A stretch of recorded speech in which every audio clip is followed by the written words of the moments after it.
Živeli imenitni in učeni gospod Janez Vajkard Valvazor. Baron Bogenšperski, kraljeva družba vas lepo pozdravlja.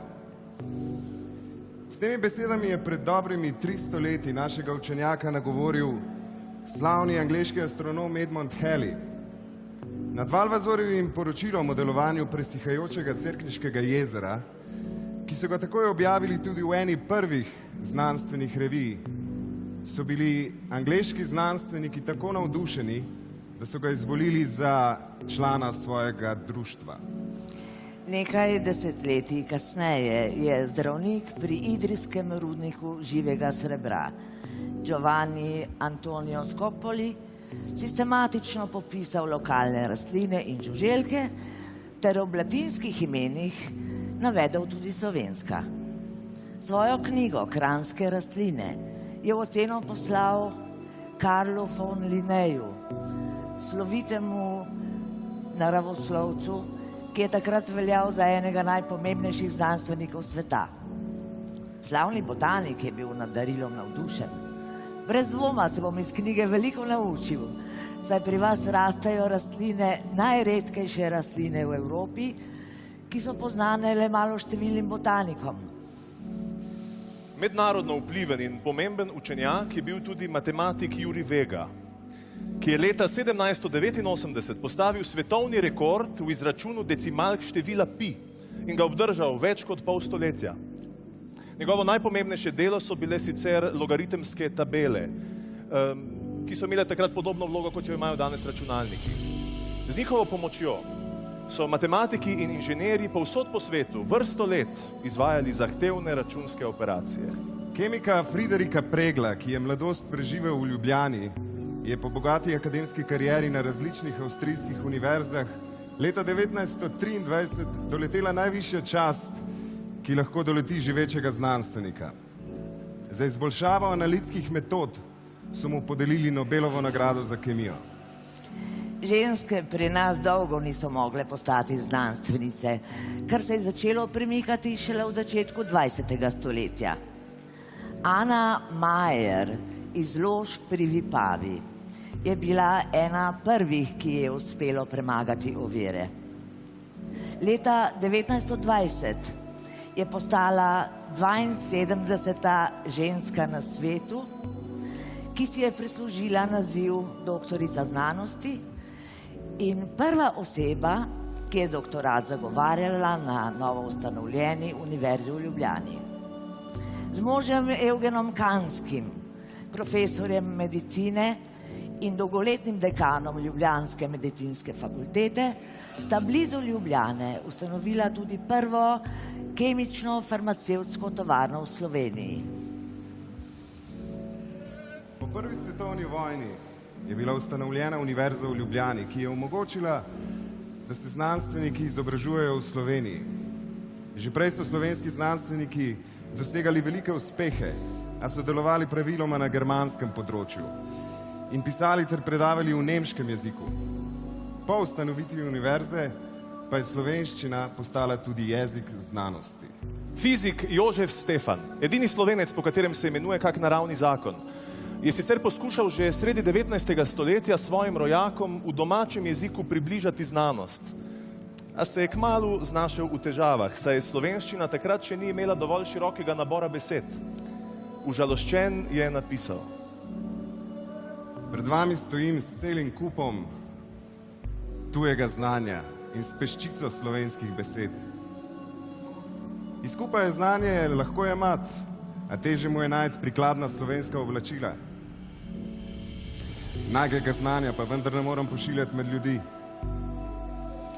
Za kakovost predavanj na univerzi so poleg slovenskih znanstvenikov, kot so bili matematik Josip Plemelj, kemik Max Samec in inženir Milan Vidmar, ki so že prej delovali na mednarodnem akademskem področju, silno prispevali tudi tuji učenjaki, ki so prišli v Ljubljano, največkrat kot begunci. Ljubljanska univerza je imela sprva le 18 predavateljev, a v prvem desetletju njenega obstoja se jim je pridružilo več kot 10 ruskih profesorjev in znanstvenikov, ki so iz svoje domovine pobegnili zaradi revolucije. Ti so upeljali več novih znanstvenih področji, ki si jih tedaj majhna Ljubljanska univerza ni mogla privoščiti. Hkrati pa se je dvignila splošna znanstvena raven predavanj. Prihod vrhunsko izobraženih ruskih predavateljev je Ljubljansko univerzo, kljub njeni mladosti, dvignil na raven drugih primerljivih univerz v Evropi.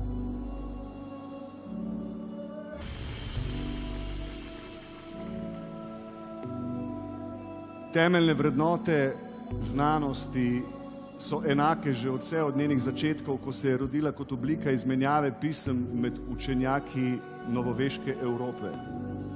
V pisemski republiki, kakor so poimenovali zametke mednarodne znanstvene skupnosti, so bili vsi sodelujoči povsem enakovredni.